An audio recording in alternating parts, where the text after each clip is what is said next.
So I need to define what is sustainable development, because that is the word you are hearing very often in the media, in internet, on WhatsApp, in television, in radio, everywhere this word is being used.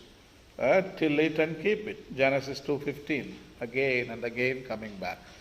What does it mean? See, it can be translated on different levels or different realms. It can be used in economy, economic sustainability. That means products are matched to market demand. It can be also used in technology, technological sustainability. Technologies should be upgradable. Also in society, social sustainability, bring positive change. Environmental sustainability should mitigate greenhouse gases.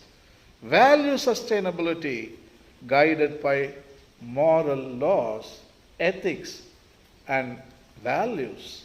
See, that is the meaning of sustainable development.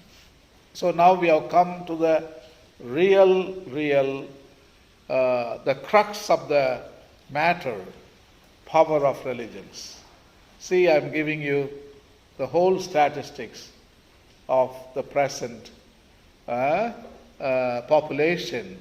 2.2 billion Christians, that is 32%, are Christians in the world population.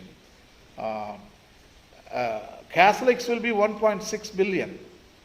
Protestants another half a billion or 1 billion. So that makes 2.2 billion. That means Christians means also Protestant churches are included.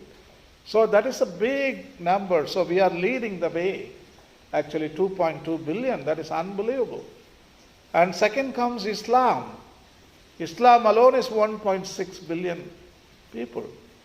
And today, if you don't combine Protestants, Islam will be the biggest faith. They are the major players. Second comes Catholics. So that is how it is structured. That is shocking, really. And the third comes Hindus. 1 billion people. Huge country, India, 15%. And Buddhists are half a billion, 500 million people. And Sikhs, 20 million. Jews, 14 million. Folk traditions, tribals, 400 million. And Jaina, they are 3 to 4 million. So there are almost 230 countries, out of which most of them belong to the religious faith. Most of them. Only few people, they don't have God, but most of the religions, they belong to religious. So this is the graph which shows the potentiality of each religion. So I'm asking a question, can religions do it? Yes, it can do it. Religions can give head start. In other words, they can give a very, very reasonable beginning. The visions we offer our children shape the future. It matters what those visions are. Often they become self-fulfilling prophecies, dreams or maps. That is what Carl Sagan puts it. That's a beautiful quote from the scientist. Can religion stop global warming? Again, I'm asking you. Do you have faith? Can we do it? I think religions can do it, because religions are joined globally. Politics are joined by nations. They are fragmented. You can't put politics together as we put religions together. We can come together easily, but the politics won't come together easily. They have got their own self-interest agendas. But religions can dissolve it in a matter of time. So that is the advantage of religions. As I told you, temperatures will increase more than 2 degrees at the turn of the century. So what can we do now? Now politics, through their United Nations commitments, they have already took a pledge of keeping, temperatures under 2-degree level. So if religion join together, really we can wipe out, we can trump out. By the end of the century, there will not be increase at all. It will be zero. We can maintain the same climate temperature. So that is the power of religion. So religions can act. Politics are expressing their goodwill. What about religions? We should also express our goodwill, especially Christianity with 2.2 billion. Pope Francis has already expressed goodwill. Many people criticize Christianity.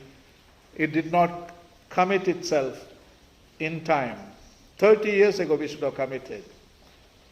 But now I can argue. Now Pope Francis committed only 5 years ago. But not only he committed for the sake of environment, but he committed 2.2 billion people. That's not easy. 2.2 billion people are coming there. So that is a great force. So even though he came late, he came with the greater force. So that is the positive thing which came out of this transition.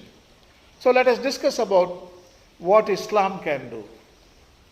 What Islam can do. They are 1.6 billion people, I told you, no? And they have a big carbon footprint. They pollute more than anybody. They are rich countries, more or less. They have money, they have got oil, which is the major pollutant. Only from Gulf countries, oil is being distributed. If today they decide on their own scriptural basis, like Quran is telling it is wrong to pollute. If everybody comes to a consensus, Islam can stop pollution today itself. They can tell we are not distributing oil because our holy scriptures, they don't allow. We are doing bad business of destroying Mother Earth. We don't have such a right. They can decide immediately. But they are not doing. They can stop immediately because it is in their hands. The major pollutant comes from that area. They can stop it. It's all right, no transportation for some time, but that makes us to go for the invention of new technology which is not going to pollute. Maybe new technology is more beneficial for the environment. So it's a creeping normalcy again. We think that only oil can do that. So we are not trying other possibilities. We are just compromising with the default settings. So it's a big force, they can do that. So they have got good, ethical practices, 5 pillars of Islam. They do wonderful hospitality and so on and so forth, prayer, penance, charity. Those are the pillars of Islam, no? So it also Quran appeals to compassion, conservation. What is Quran? Quran is, the name itself is mercy, compassion. So when you show mercy, compassion to earth, there is no place for distribution of oil, which is the major pollutant, which is the major destroyer of the planet Earth. If Islam world choose to stop oil export, this world will be a better place. It can be. Another thing is they don't have leadership. That is the drawback. 1.6 billion people, they don't have leader like Pope. They have got local leaders like, Sharia, that law, no? So powerful people, they interpret Quran in their own way. There is no common, like Pope, tribunal, which defines and controls the religion. So here a lot of freedom is there. So that is the drawback. So not all people will agree what one sect is saying, like Sunnis, and there is another Shia. So all the Muslim factions are there and they don't agree. So today it's a big problem, and I think Islam can do it.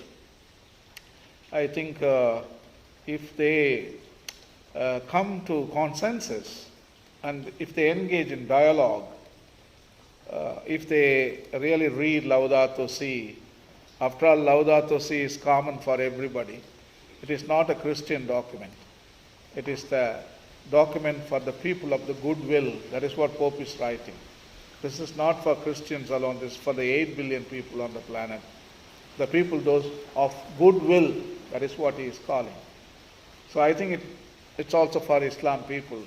They read and they are entering into dialogue now, with the Christianity and so on. And also this place is a place of dialogue. OMI fathers have the ability to bring changes in a local level right here. You can dialogue with our brothers, those who belong to Islam, and share our ideas. Okay, now we come to Hinduism. 1 billion people. India. Don't think Indians live only in India. Now they are all over the world. All over the world they are increasing. They are increasing. So almost 1 billion people, and they have a low carbon footprint. See, I have written on the top. Hindus, the Indian people are very mostly medium class or middle class, and they have low carbon footprint because they are not rich. Not all Hindu families have refrigerators, cars. So that means they can't pollute more as Westerners do. Everybody has car, refrigerator, big lights, big houses, and burning oil to keep warm and air conditioned. See, so much carbon is being released into the atmosphere, but these people, they don't, because they are poor. So that's why they are low carbon. Even though 1.35 billion people in India, their carbon emissions are much lower than Europe, than America. And also Hindu texts are so beautiful. Vedas, Upanishads, Ramayana, Mahabharata, Bhagavad Gita, all talk about preserving Panjabhutas and Mother Earth, and protecting monkeys, peacocks, tigers and snakes. See, protecting biodiversity. So we had a very good tradition in India, and in fact, India was very successful in the field of conservation and preservation. India has already established 540 sanctuaries and 140 national parks. I think India is leading the way, and India is a role model country for the rest of the world, how to protect nature and how to protect animals and plants. So India has done it so beautifully. But rush to riches now. The modern generation want to be rich. To technology and development puts pressure on land, water, air, and life. Because we are bringing so many factories to our country, because we want to have cars, technology. So naturally you are extracting water and polluting atmosphere, and you are poisoning your own life-supporting system. So that is the thing what we are up to. But yet there are many good people in India who taught us how to care, like Amrita Devi from Rajasthan, Bishnoi, people of Rajasthan from Jodhpur, 1730, and Tirumular so nicely. Lot of scriptures are good. Upanishads say, Kehte hai, Ved Puran, Bina Vriksh ke nahi kalyan. There is no happiness without trees. This is Amrita Devi, comes from Bishnoi. They are nature worshippers. They saved trees. Kejarli trees in Jodhpur. When king came to cut them, they told, we will not allow our trees to be cut. See, they are all holding the trees. And that day, about 300 plus women were butchered in order to fell the trees. So that is what happened in Rajasthan. Vinoba Bhave, Bhudan movement, such a great man, and he valued land. Everybody should have land. And that way they can practice agriculture and they can love nature. So that kind of good visionary. And then came Sundarlal Bahuna, Chipko movement, and Chandi Prasad Bhatt from Uttarakhand. These are all Indian heroes who taught us how to care for trees, wildlife, and our national heritage. And Suchitra Kripalani, she was the UP Chief Minister in 1960s. And Shyama Devi, all these people, Vandana Shiva, and Madhav Gadgil, one who protected Western Ghats. Lot of things he has contributed. We can't forget Medha Patkar, Narmada Bachao, Andolan. Ashoka, such a beautiful writings he has written. Actually, I did not quote, maybe I just lost the quote. So many pillar edicts, rock edicts, where he wrote that I have planted banyan trees, I have established roads, I have dug wells, and I have created sanctuaries, and I have planted medicinal plants for beasts and men. That is the word he used in the inscriptions. I planted banyan trees for the beast and men. I established roads for the beast and men. I dug wells for the beast and men.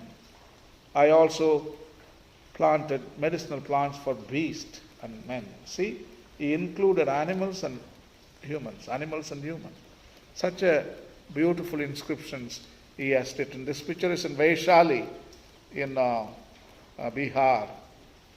There is Ashoka stupa there. But India is adding too many people every year. Almost 18 million people is added every year, and we are increasing in numbers. So that is what our mothers are very, very productive, and they are producing 18 million people every year. That means 180 lakh babies are being born. This year there will be more babies will be added because Modi has told all stay home. So staying home means what they will do? Only one thing. So, everybody stay home means only one entertainment. So I think Indians, they are experts. All the Indians, including you and me, are experts in Kama Sutra. So for us, it's a big sacrifice to become Catholic priest. You know that. We are all potential. We love sex. Indians love sex. I think they have done this time. They over did it. So I think only Narendra Modi has to wait and see some more months, 2 or 3 months more, all the outcome is going to come. Not 18 million people, I think it's going to be 28 million people will be added to the fragile country this year. Anyway, we come to Buddhism. There is leadership in Buddhism, no? There is leadership. So who is the leader? Dalai Lama. So they are almost 500 million people. It's quite a big country. And they have got a wonderful teaching, 4 Noble Truths, Eightfold Path. I think they are already practicing environmentally sustainable lifestyle. So I think they are all poor people and they are not polluting much. So now we are coming to Christianity. So you take a break now. So now we come to Christianity. We are 1.6 billion people on the planet, including Christianity, 2.2 billion. That's a huge number. And Pope Francis is the leader. Even Protestant churches, they follow Catholic leadership, even today.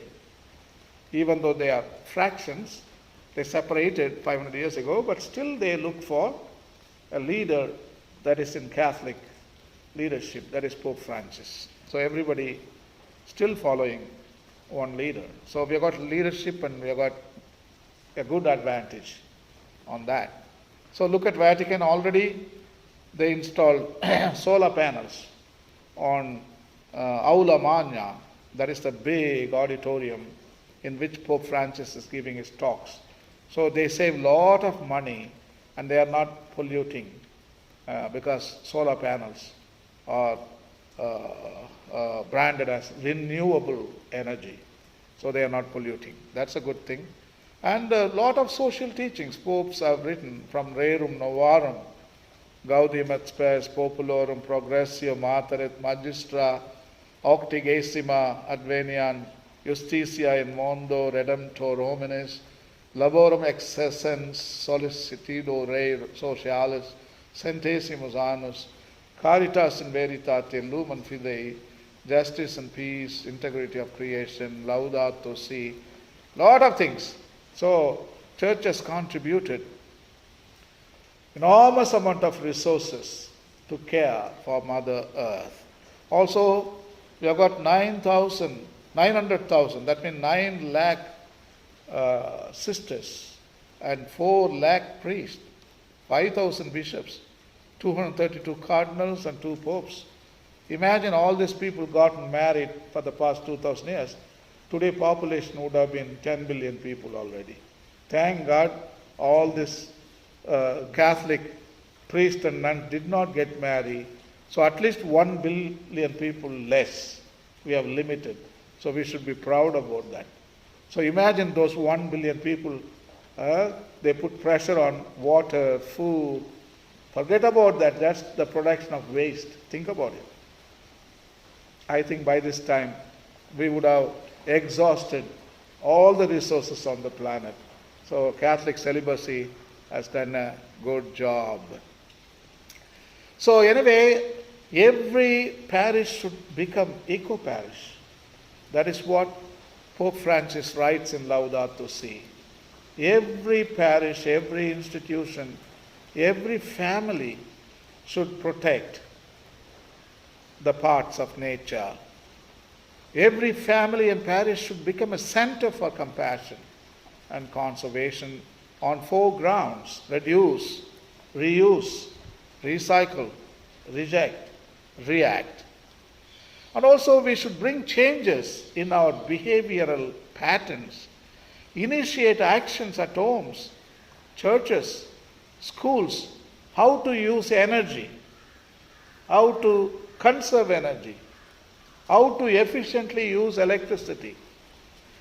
Also changes in consumption of goods and energy, changes in occupying buildings, changes in our modes of transportation, changes in business practices, changes individually and collectively.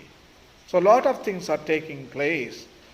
In Laudato Si, paragraph number 42, Pope Francis writes as follows: greater investment needs to be made in research aimed at understanding more fully the functioning of ecosystems and adequately analyzing the different variables associated with any significant modification of the environment. Because all creatures are connected, each must be cherished with love and respect. For all of us as living creatures are dependent on one another. Each area is responsible for the care of this family. This will require undertaking a careful inventory of the species which it hosts, with a view to developing programs and strategies of protection with particular care for safeguarding species heading towards extinction. In paragraph number 114, he calls for a bold and cultural revolution to counteract the present ecological crisis, because he thinks industrial revolution and green revolution has destroyed our planet Earth. So now he wants to bring a bold cultural revolution to counteract Industrial Revolution, and Green Revolution. All of this shows the urgent need for us to move forward in a bold cultural revolution. Science and technology are not neutral. From the beginning to the end of a process, various intentions and possibilities are in play and can take on distinct shapes. Nobody is suggesting a return to Stone Age, but we do need to slow down and look at reality in a different way, to appropriate the positive and sustainable progress which has been made, but also to recover the values and the great goals swept away by our unstrained delusions of grandeur. And also he gives guidelines to international politics, international level. Some of the things you should know what he is appealing for. Beginning in the middle of the last century and overcoming many difficulties, there has been a growing conviction that our planet is a homeland and that humanity is one people living in a common home. An interdependent world not only makes us more conscious of the negative effects of certain lifestyles and models of production and consumption which affect us all. More importantly, it motivates us to ensure that solutions are proposed from the global perspective and not simply to defend the interest of a few countries. Interdependence obliges us to think of one world with a common plan. Yet, the same ingenuity which has brought about enormous technological progress has so far proved incapable of finding effective ways of dealing with grave environmental and social problems worldwide.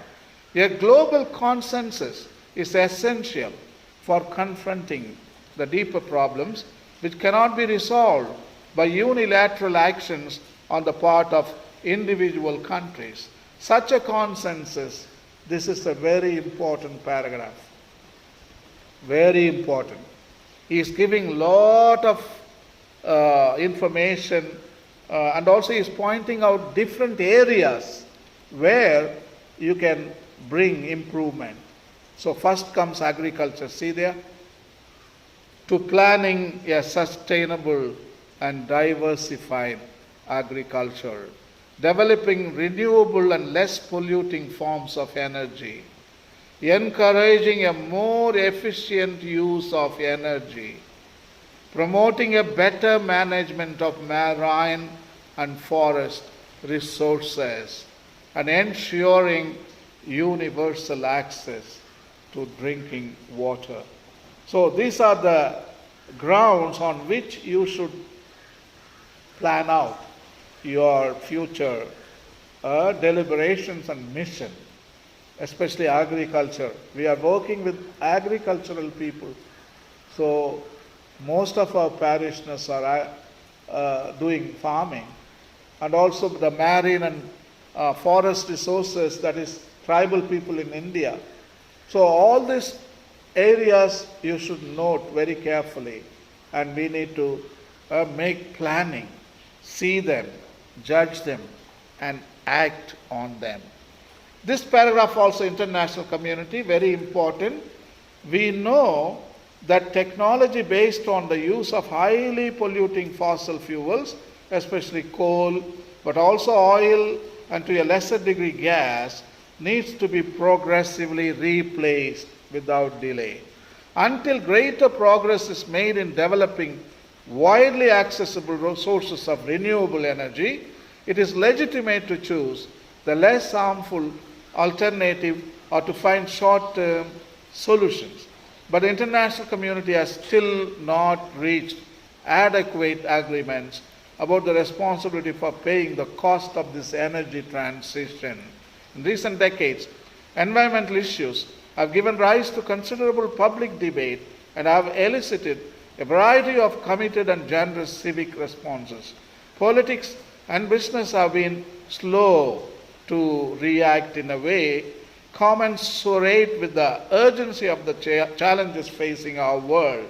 Although the post-industrial period may well be remembered as one of the most irresponsible in history, nonetheless, there is reason to hope that humanity at the dawn of the 21st century will be remembered for having generously shouldered its grave responsibilities. That's a beautiful paragraph. That's a beautiful paragraph.